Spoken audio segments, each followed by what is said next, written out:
Cậu ấy thuộc top 10 cầu thủ xuất sắc nhất thế giới, chắc chắn là như vậy.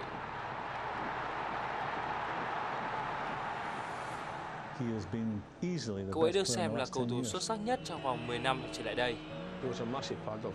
Cậu ấy đã góp phần vô cùng quan trọng giúp Liverpool giành chức vô địch Champions League bởi vì cậu ấy là một thủ lĩnh gương mẫu, là hiện thân cho niềm cảm hứng của The Cop.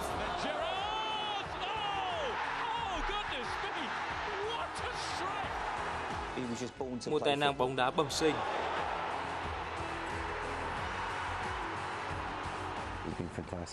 Cậu ấy đã đóng góp rất nhiều cho câu lạc bộ và mỗi danh hiệu cậu ấy nhận được đều rất xứng đáng.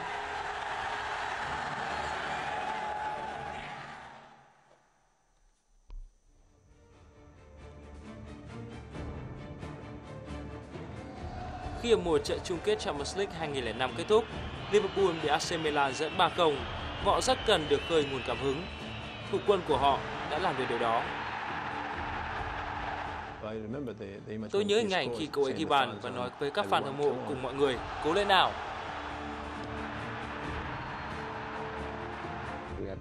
Chúng tôi có thể đánh bại họ.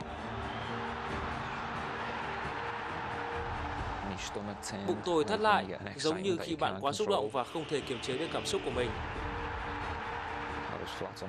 Tôi gần như kiệt sức, nhưng tận hưởng và thưởng thức từng phút giây lúc đó. Giờ đây khi nhớ lại và xem lại những bức ảnh, và tôi hiểu rằng đó là sự thực và tôi sẽ khắc ghi kỷ niệm đó trọn đời.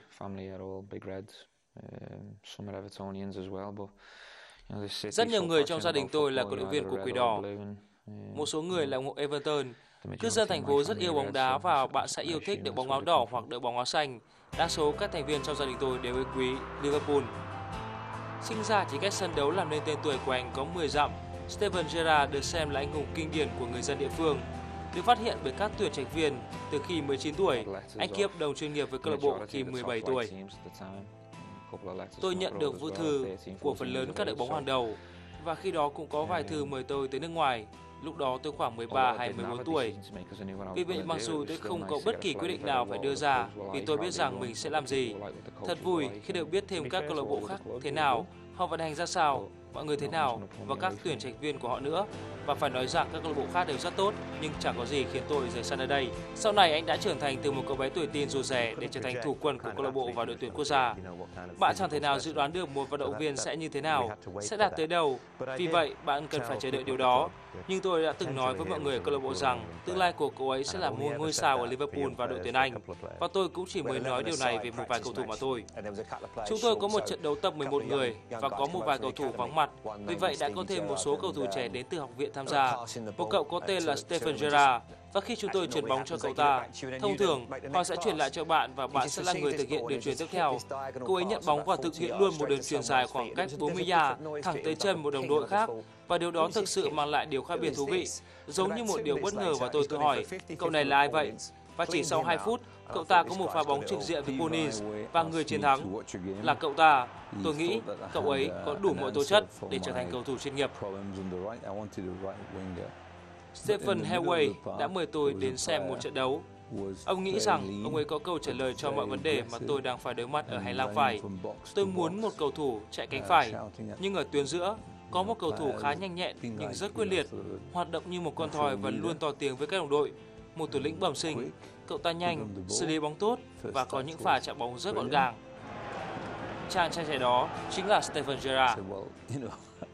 Tôi nói rằng tôi không biết chàng trai đó là ai, nhưng nếu cậu ta thuộc Liverpool thì ngày mai cậu ấy sẽ được luyện tập với các cầu thủ đội 1. Gerrard có trận đấu chính thức đầu tiên vào ngày 29 tháng 1 năm 1998 khi vào sân thay người ở trận gặp Blackburn Rovers. Tất cả những gì tôi có thể nhớ lại trong buổi tối hôm đó khi tôi được gọi vào sân để thay người. Và tôi có cảm giác chạy dọc cơ thể. Tôi mới chỉ trải qua cảm giác đó trong 2 hoặc 3 lần trong suốt sự nghiệp của mình. Vì vậy trận đấu đầu tiên chính là một trong những buổi tối đặc biệt nhất mà tôi đã từng trải qua. Trận đấu đầu tiên của anh được đá chính là chuyến làm khách tại sân White Hart Lane. Khi đó anh được giao nhiệm vụ theo kèm ngôi sao người Pháp David Ginola của Tottenham. Anh ấy là một thử thách thực sự đối với tôi và tôi đã thất bại thảm hại rồi bị thay ra ở phút 53. Tôi thích trải nghiệm này và đã học được những điều kể từ ngày hôm đó. Mùa giải tiếp theo được chứng kiến những dấu hiệu về khả năng ghi bàn thắng mà sau này đã trở thành một điểm mạnh của Gerrard. Anh có bàn thắng đầu tiên ở trận đấu gặp Sheffield Wednesday. Mặc dù chấn thương ở háng và lưng khiến sự nghiệp mới bắt đầu của anh bị gián đoạn, nhưng anh đã trở thành cầu thủ thường xuyên được đá chính và được các fan hâm mộ yêu mến. Nếu bạn là một người Scouse và bạn khoác áo Liverpool, bạn sẽ cảm nhận được điều đó nhiều hơn. Bạn bè và gia đình của bạn sẽ luôn theo dõi và nói với bạn. Nếu bạn chơi không tốt, mọi người sẽ cảm thấy đau đớn. Và đối với một chàng trai địa phương, bạn không thể tụt lại đằng sau. Bạn là một phần của đội bóng và sức bật về tinh thần sẽ tiếp thêm sức mạnh cho bạn. Bạn có thể cảm nhận điều đó qua những điều cô ấy thể hiện bằng nhiều cách mỗi khi thi đấu không tốt. Sự thất vọng thể hiện rõ trên khuôn mặt. Cậu ấy khi gác nó vào tâm bởi cậu ấy đắm chìm vào câu lạc bộ và trong thành phố này và nền văn hóa của nó. Bạn không thể kiệp đồng với một câu lạc bộ chỉ bởi bạn sinh ra ở đâu. Bạn phải có tài năng và tài năng là điều quan trọng nhất. Nhưng thực sự tuyệt vời khi có một chàng trai là người địa phương tới với đội bóng. Và đó là điều mà mọi người mong muốn và nỗ lực đạt được cho câu lạc bộ. Thiên niên kỷ mới thực sự là một dấu mốc với Gerrard. Huấn luyện viên Gerrard đã kiệp đồng với một tiền vệ, người sau này góp phần quan trọng trong quá trình phát triển của đồng đội trẻ, đó là Gerrard. Ở thời điểm đó, tôi có một chút lo lắng bởi vì anh ấy là một cầu thủ hàng đầu. Mặc dù lúc đó anh ấy cũng đã khá cao tuổi, nhưng tôi biết anh ấy vẫn còn có thể cống hiến nhiều cho đội bóng. Vì vậy tôi lo lắng anh ấy sẽ được ưu tiên hơn tôi trong việc lựa chọn đội hình. Nhưng nhìn lại, tôi nghĩ rằng đó là một bước đi thông minh của huấn luyện viên khi ông mang về câu lạc bộ những cầu thủ dày dặn kinh nghiệm, một cầu thủ hàng đầu và là một ngôi sao, và họ dành thời gian để giúp Gary đã nhận trách nhiệm dìu dắt. Gary McAllister đã có những hướng rất tích cực. Một trong số những điểm nổi bật nhất trong sự nghiệp của Gerrard đó là cậu ấy làm mọi việc với tốc độ 100 dặm một giờ. Gary McAllister chỉ cho cậu ta biết cách dừng lại, tận dụng khoảng trống và mở rộng tầm chuyền bóng, và chỉ với những hiệu ứng giúp người đàn em chơi điềm tĩnh và ổn định hơn. 2001 là năm vô cùng đáng nhớ với Liverpool. Câu lạc bộ giành cú ăn 3 League Cup, FA Cup và UEFA. Gerrard dần được biết đến là một cầu thủ của những trận đấu lớn. Anh ghi bàn thứ hai ở trận đấu Liverpool giành cúp UEFA khi họ đánh bại Alaves của Tây Ban Nha với tỷ số 5-4. Năm 2001, anh tham gia mọi trận chung kết và mọi trận đấu quan trọng của đội. Một cầu thủ hàng đầu luôn biết tỏa sáng ở những trận đấu lớn, và Gerrard ở những trận đấu quan trọng sẽ không bao giờ làm bạn phải thất vọng.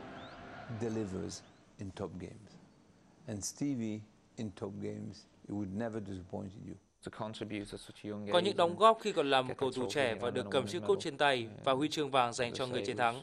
Đó là giấc mơ của tôi đã biến thành sự thực.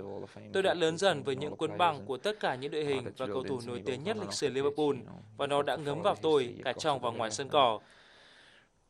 Bạn phải theo dòng lịch sử, bạn phải cống hiến, và thực sự đã có những sự giải tỏa khi bạn có những danh hiệu đó trong tay và bạn góp phần làm giàu thêm lịch sử vĩ đại của đội bóng. Gerrard đá chính 50 trận ở mùa giải lịch sử đó, ghi 10 bàn thắng.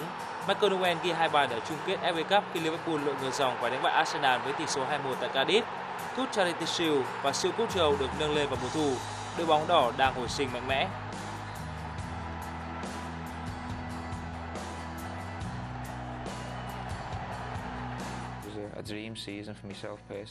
Đó là một mùa giải trong mơ với bản thân tôi và câu lạc bộ.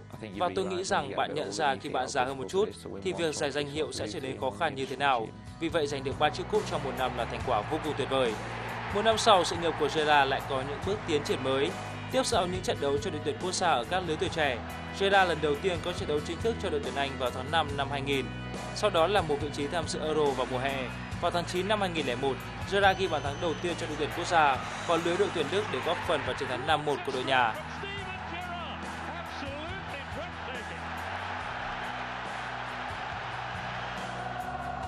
Chấn thương đã khiến Gerrard vắng mặt ở World Cup 2002, nhưng ở mùa giải sau đó Liverpool lại bước lên mục cao nhất ở Cardiff sau khi đánh bại Man U 2-0 ở trận chung kết League Cup, và một lần nữa Gerrard lại tỏa sáng trong một trận đấu quan trọng.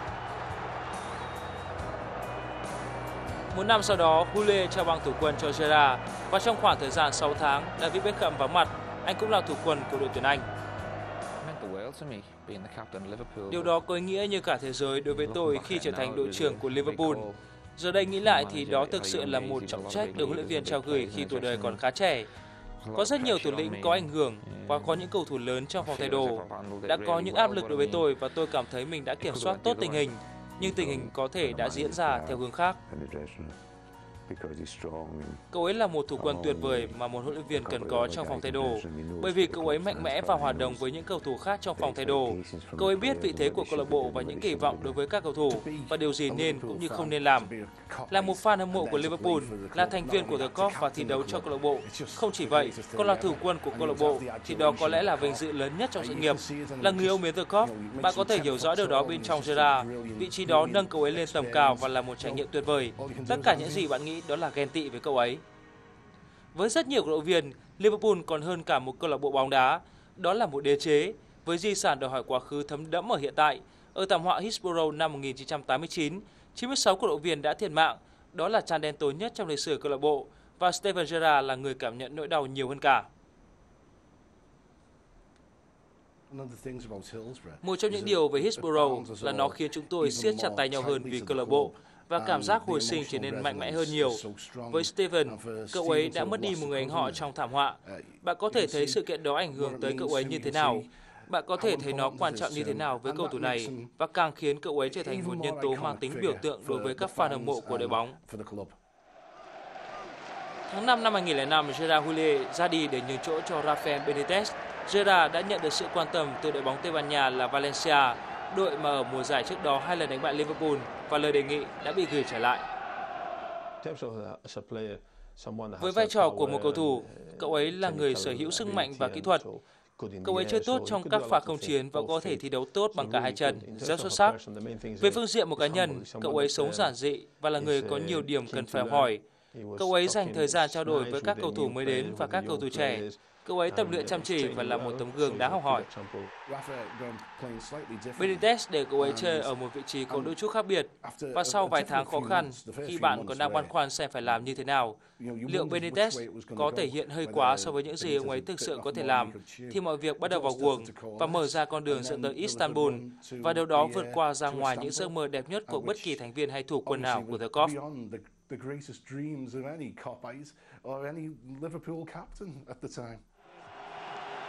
Con đường đến Istanbul dường như là một con đường dài khi họ đối đầu với Olympiacos tại vòng bảng Champions League vào tháng 12 năm 2004, trận đấu mà họ buộc phải thắng. Nếu bạn nhìn lại sự nghiệp của cậu ấy, bạn sẽ nói rằng khoảnh khắc định đoạt trận đấu với Olympiacos là một trong số đó. Liverpool cần một chiến thắng với cách biệt 2 bàn để giành vé vào vòng đấu loại trực tiếp, và ở thời điểm giữa một, họ phải đối mặt với nguy cơ bị loại.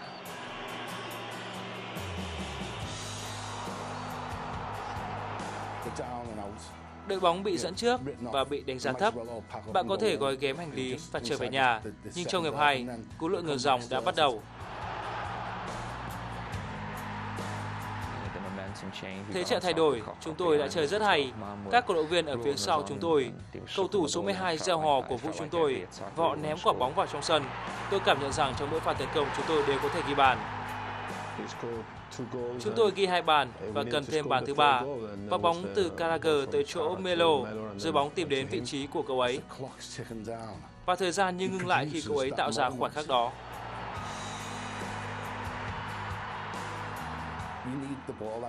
Bạn cần bóng ở trong chân cậu ấy và bạn cần cậu ấy ghi bàn. Nếu không, mọi chuyện sẽ kết thúc. Cậu ấy ra chân và ghi bàn.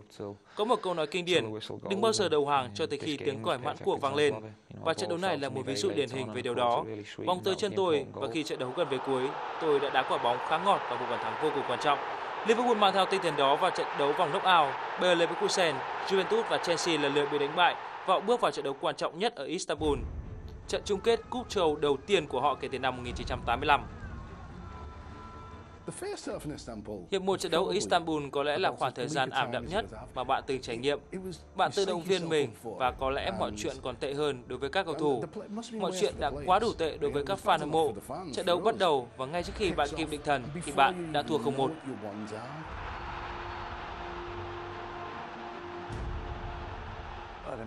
Tôi nhớ chúng tôi đã bị dẫn 0-3 và thật may chỉ là 3 bàn. Tôi đã xem trận đấu đó trong một quán bar và có 1 hoặc 2 người đã nhảy dựng lên khi AC Milan ghi bàn. Tôi đã nghĩ mình phải ra khỏi đây.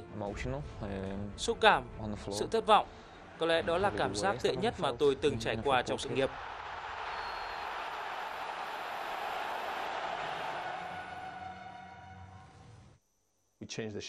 Chúng tôi thay đổi bộ mặt của đội bóng và thay đổi chiến thuật. Họ chẳng còn nơi nào để đi, đừng tự làm khổ mình và đừng làm mọi chuyện trở nên tồi tệ. Sau giờ nghỉ giữa hiệp và sự động viên của huấn luyện viên, chúng tôi siết lại đội ngũ và chúng tôi bước ra sân trong hiệp 2 như là một đội bóng hoàn toàn khác. Chúng tôi trở về nhà để xem trận đấu và Gerrard là người ghi bàn đầu tiên. Khi tôi thấy lưới rung lên và trận đấu đã đảo chiều, không khí thay đổi, cảm giác và niềm tin vào đội bóng cũng như sự tự tin được khôi phục. Có lẽ chẳng cầu thủ nào khác trên sân có thể ghi được một bàn thắng từ pha đánh đầu như vậy. Tôi vẫn nhớ hình ảnh khi cô ấy ghi bàn và nói với các fan cũng như mọi người, cố lên. Và tôi ghi bàn đầu tiên, tôi đã nghĩ rằng đó có thể là một bàn gỡ lại một chút danh dự và chúng tôi đã rời một ngọn núi khá cao. Spencer có bàn thứ hai và tôi nghĩ chúng ta vẫn còn cơ hội. Khi bàn thắng thứ hai được ghi, tôi nghĩ rằng chúng tôi có thể thắng trận này với tỷ số 4-3 trong thời gian thi đấu chính thức. Nếu có ai đó viết về trận đấu hoặc làm một cuốn phim về nó thì bạn chắc hẳn chẳng thể nào tin được. Các cầu thủ Milan sụp đổ, họ suy sụp. Chúng tôi chiếm ưu thế và nghĩ rằng có thể chỉ trong 8 hay 10 phút chúng tôi sẽ vượt qua họ. Gerrard xâm nhập vòng cấm và bị Gennaro Gattuso phạm lỗi, phạt đền. Alonso ghi bàn trên chấm phạt đền và cú lội ngược dòng đã hoàn thành. Họ bố trí Serginho đá thấp, vì vậy tôi đưa Gerrard sang cánh phải và tôi nhớ 2 hoặc 3 pha bóng vào bóng đã nhằm vào cậu ấy. Vì vậy cậu ấy thi đấu ở hàng tiền vệ và giống như một tiền đạo thứ hai, một tiền vệ phải và cũng là một hậu vệ biên. Ở vị trí nào cậu ấy cũng chơi tốt. Đó là điều dễ thấy ở Gerrard. Khi cậu ấy được đưa xuống đá hậu vệ biên, cậu ấy đã hỗ trợ cho hàng thủ và sẵn sàng hy sinh bản thân để giúp đội bóng vượt qua khó khăn. Không có thêm bàn thắng nào được ghi và trận đấu được quyết định bằng loạt đá luân lưu.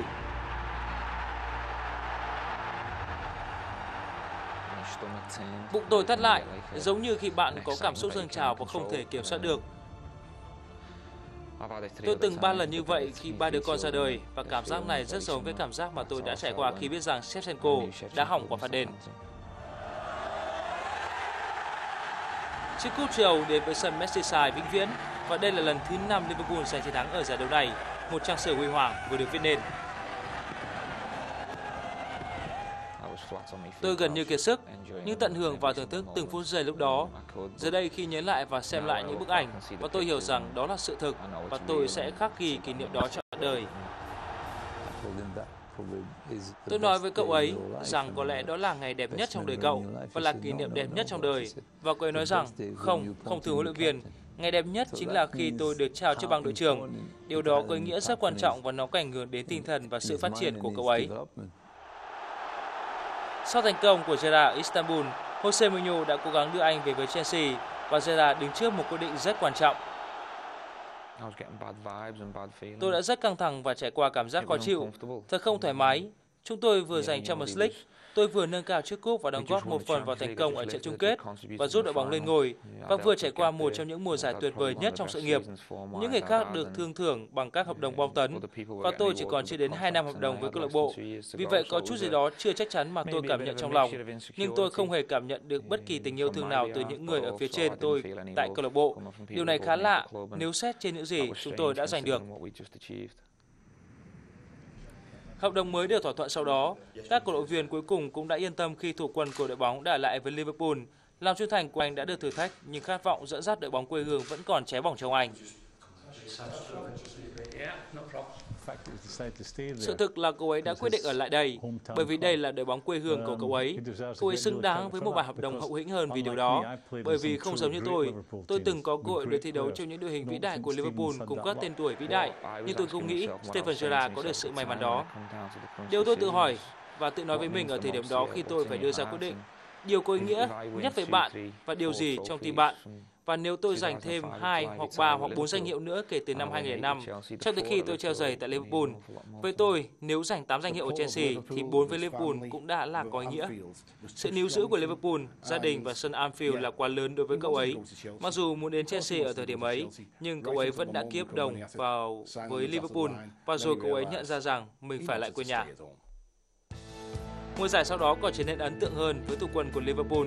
Nếu trận chung kết FA Cup năm 1953 được xem là trận chung kết của Matthews, thì trận đấu vào năm 2005 thuộc về Steven Gerrard. Liverpool bị Ham dẫn 2 bàn sau nửa giờ thi đấu. Tôi phải thi đấu nỗ lực khi mà tình hình trở nên xấu đi và cần phải cống hiến hết sức mình ở trận đấu này tại Cardiff. Đường chuyền của Gerrard là khởi đầu của cú lội ngược dòng.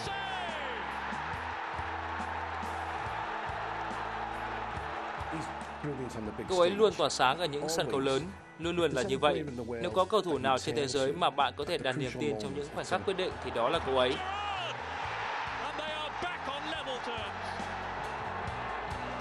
Nhưng khi trận đấu bước vào những Liverpool một lần nữa bị vượt dù đã bị chua rút, nhưng anh vẫn phải nén đầu để tiếp tục thi đấu.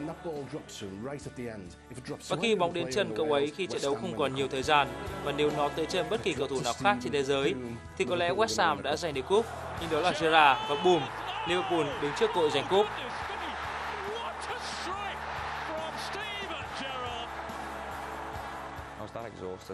Tôi đã quá mệt mỏi về kiệt sức, tôi chẳng còn gì khác ngoài cú tung chân cuối cùng, và có lẽ ngoài trận đấu với Olympiacos thì đó là cú sút ngọt ngào nhất mà tôi đã từng thực hiện. Liverpool thêm một lần nữa giành thắng lợi trên chấm phạt đền và giành cúp FA lần thứ 7 trong lịch sử. Thủ quân của họ giờ đây trở thành một trong những cầu thủ toàn diện nhất trên thế giới, và những tấm huy chương đã chứng tỏ điều đó. Những năm tháng sau đó là giai đoạn thăng trầm. Gerrard được trao danh hiệu cầu thủ xuất sắc nhất năm của Hiệp hội cầu thủ nhà nghề Anh vào năm 2006, và một năm sau đó là huân chương Bảo Quốc do nữ hoàng Anh trao tặng. Năm 2007, một lần nữa anh giúp Liverpool có mặt ở trận chung kết Champions League, nhưng lần này AC Milan đã phục hận thành công và giành thắng lợi với tỷ số 2-1. Nhưng thất bại đó mau chóng rơi vào quên lãng. Gerrard ghi bàn thắng thứ 100 cho câu lạc bộ ở trận đấu gặp PSV tại Champions League, một mùa giải thuyết phục ở giải ngoại hạng khi Liverpool về đích ở vị trí số 2 sau Manu vào năm 2009, và Gerrard, các nhà báo thể thao bình chọn anh là cầu thủ xuất sắc nhất của năm. Sau khi trở lại từ World Cup 2010, Gerrard hội ngộ huấn luyện viên mới của Liverpool là Roy Hodgson, nhưng vị huấn luyện viên này tại vị không lâu, và người thay thế ông chính là cựu huấn luyện viên cũng như là một biểu tượng của câu lạc bộ Kenny Dalglish, và danh hiệu lại tới khi Liverpool giành League Cup sau khi đánh bại Cardiff City. Có cơ hội làm việc với Kenny, một người có mối quan hệ tốt với tôi và người đã cho tôi rất nhiều lời khuyên trong suốt sự nghiệp, và có cơ hội được thi đấu dưới sự dẫn dắt của ông ấy hàng tuần là một trải nghiệm vô cùng đặc biệt. Thêm một dấu ấn nữa từ cú hat-trick trong trận derby vùng Merseyside, Gerrard tìm lại chính mình khi cộng tác với vị huấn luyện viên mà theo hầu hết các cổ động viên là người có thể đứng trên anh trong ngôi đền của những huyền thoại từng khoác áo Liverpool. Lập một hat-trick để dành tặng ông ấy ở trận đấu với Everton là một dấu ấn sâu đậm trong sự nghiệp của tôi. Tôi đã nhiều lần chinh phục những đỉnh cao trong sự nghiệp, và với bản thân tôi nhiều lần bị các cổ động viên Everton giễu cợt khi đợi đèn đỏ, trên phố, trong nhà hàng, ở bất kỳ nơi đâu khi tôi gặp các cổ động viên Everton. Tất cả trong số đó đều là đùa vui, và ghi một cú hat-trick trong lần đối đầu với họ mang lại cho tôi cảm giác vô cùng khoan khoái. Với đội tuyển Anh, Gerrard tái ngộ huấn luyện viên Roy Hodgson, người trao cho anh chiếc băng đội trưởng đội tuyển quốc gia. Đội tuyển Anh bị Italia loại ở Euro 2012, và khi Gerrard trở về nhà, lại có một người mới xuất hiện trên băng ghế huấn luyện viên của Anfield. Huấn luyện viên người Ireland Brendan Rodgers đã thay thế Dalglish khi Liverpool bước vào kỷ nguyên mới. Vào tháng 11 năm đó, tại Thụy Điển, Gerrard trở thành cầu thủ thứ 6 trong lịch sử đạt cột mốc 100 trận khoác áo đội tuyển Anh. Và ở trận đấu tiếp theo gặp Brazil, anh được đeo chiếc băng đội trưởng đặc biệt nhân sự kiện này 10 tháng sau. Anh ghi bàn thắng thứ 2 trong chiến thắng 2-0 trước Ba Lan để chính thức giúp đội tuyển Anh giành vé tham dự World Cup 2014 tại Brazil. Bàn thắng thứ 100 của anh tại giải ngoại hạng đến chỉ 3 ngày sau, và năm 2013 xứng đáng là năm đặc biệt với Gerrard, một cầu thủ chọn đời cống hiến cho câu lạc bộ, một ngôi sao lớn của Liverpool và đội tuyển Anh, và được đánh giá là một cầu thủ vĩ đại.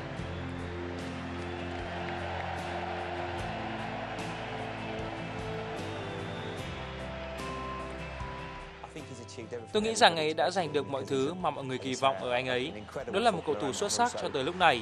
Ở đội tuyển này, anh ấy vẫn rất khiêm nhường và là một nhân cách đáng kính trọng. Bóng đá có rất nhiều người cần đến danh tiếng, chứ không phải là bóng đá. Và tôi nghĩ rằng anh ấy vẫn rất khiêm nhường và làm mọi điều đứng đắn. Thật may khi tôi có được cơ hội chơi trong những đội hình vĩ đại của Liverpool. Nhưng đội hình từng thống trị châu Âu, chúng tôi giành mọi danh hiệu. Nhưng thực lòng mà nói, Gerrard xứng đáng góp mặt trong đội hình đó. Cậu ấy có năng khiếu cộng với sự khổ luyện, có tài năng cộng với sự chuyên tâm. Đó là món cốc tài của thành công. Bạn có một thủ lĩnh và là đội trưởng trên sân, nhưng cậu ấy dẫn dắt các đồng đội bằng nêu gương, và đó là điều quan trọng nhất. Cuối thời gian từ Shankly, Wesley tới Hillsborough, từ Douglas tới Steven Gerrard. Đó là lý do tại sao cậu ấy là một nhân vật quan trọng có tính chất biểu tượng đối với câu lạc bộ và cậu ấy sẽ luôn như vậy. Bất kỳ ai từng đóng góp cho câu lạc bộ Liverpool đều xứng đáng được ghi nhận, nhưng không có ai hơn so với Steven Gerrard. Đôi khi tôi phải tự trấn an mình và tôi tự nhủ rằng mình không hề vĩ đại, chỉ là những bước thăng trầm trên con đường sự nghiệp và có những khoảng thời gian tồi tệ.